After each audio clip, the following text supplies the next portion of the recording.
final outstanding senior speaker will be Alec Crisman.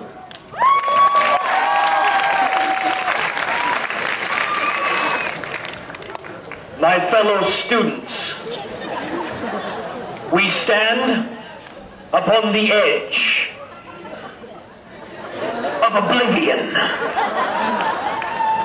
We face a cruel world with no guarantees of peace and prosperity.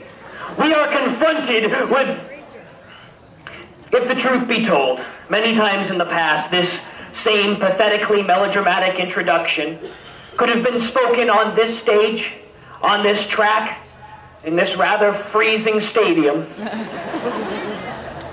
And most times in the past, it would not have meant a thing. Were there trials and tribulations for the generations of students before us? Yes. But through all of the economic ups and downs, through the wars and protests, through all the supposed strife, the United States kept chugging along mostly as it had. People, despite the threats of Reaganomics and Madonna's bra, could still go get a burger and chill in a cooled movie theater, as was the American way. Heck, they could even listen to Madonna on the new 8-track they picked up at Circuit City. But that's gone now. Circuit City is empty. As are the wallets of all those who work there. They join the 12.8% of able-bodied, experienced people who cannot find a job in this county. And from this day on, we join them too.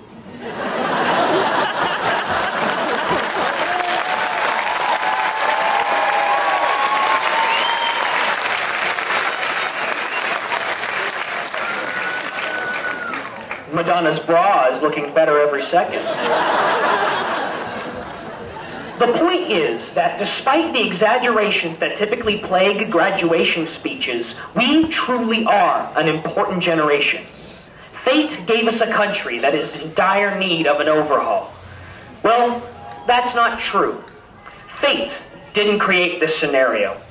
It was forged in the fires of the greed and short-sightedness of some in generations past.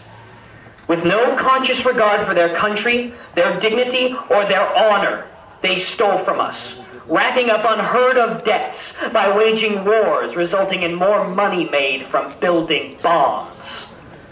They stole from us by selling SUVs that swallowed a gallon for every paltry 10 miles driven. They stole from us by burning up oil reserves, while at the same time sabotaging plans for green technologies, electric cars, solar generators. And the whole while, they fed us the lie that we too could be them. We too could own the giant Forerunner with the satellite radio and MP3 hookup to play personally designed playlists that we could automatically rewire to our Bluetooth headset, just so we wouldn't have to leave Taylor Swift behind during that long walk from the car to the office.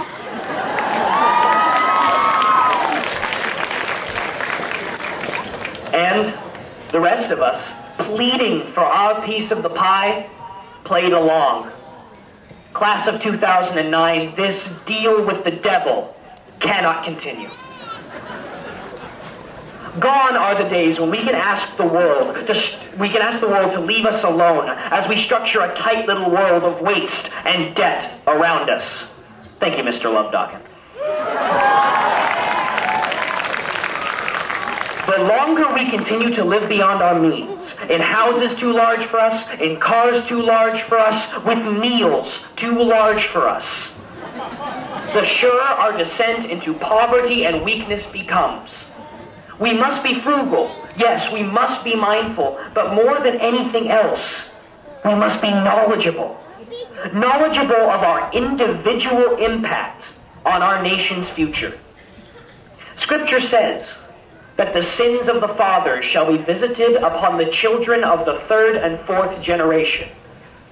Well, class of 2009, we are the fourth generation.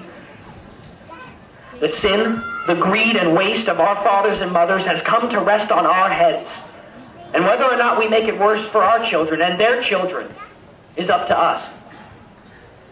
My grandmother, the daughter of immigrants, spoke Bohemian as her first language. She's in the audience today, actually. And like us, she faced an uncertain future. After graduating from 8th grade in 1938, she was told that in order to attend high school, she needed to gather the $6 necessary for books.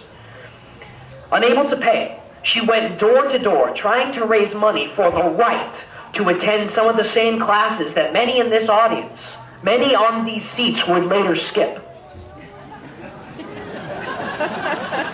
But, called back to the farm by her father, she didn't manage it. And her formal education ended that exact same day. She worked in a maraschino cherry cannery for 29 years, just to ensure that my mother would be able to have an education. And as you all know, she used that education to educate many of you. Because hard work was done in the past, the future grew better for everyone, not just the direct recipients. And the time for hard work has come once again. On this eve of commencement, an old Czech proverb, one that my family holds dear, comes to mind. Even quiet waters wash away the shores. We, of course, want to believe that graduation cliche, here in this audience lies the next generation of doctors, of scientists, of politicians. Someone here may cure cancer. Well, I hate to break it to you, but no one in this audience is going to cure cancer. No one, in all likelihood, no one here will colonize Mars or become president. Sorry, Marshall. But my point is that in order to make a difference, none of us have to. Even quiet waters wash away the shores. My grandmother, who spent 29 years in rubber boots to ensure that her children were educated citizens, is a drop of quiet water. The janitors, who let us in after hours so we could grab our backpacks, are drops of quiet water. The teachers, who ensured that we turned our homework in, made us follow through on commitments, and taught us to question what we learned, are all drops of quiet water. There will be those among us who do great things. Of this I am certain. But the rest of us all have a responsibility too.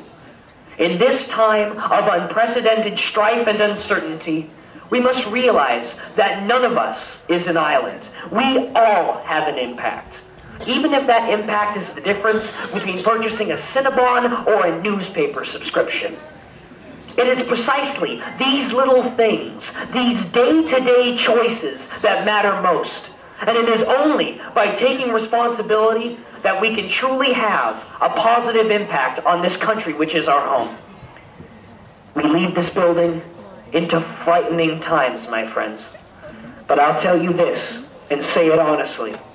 I trust no one better than the class of 2009 to carry us through.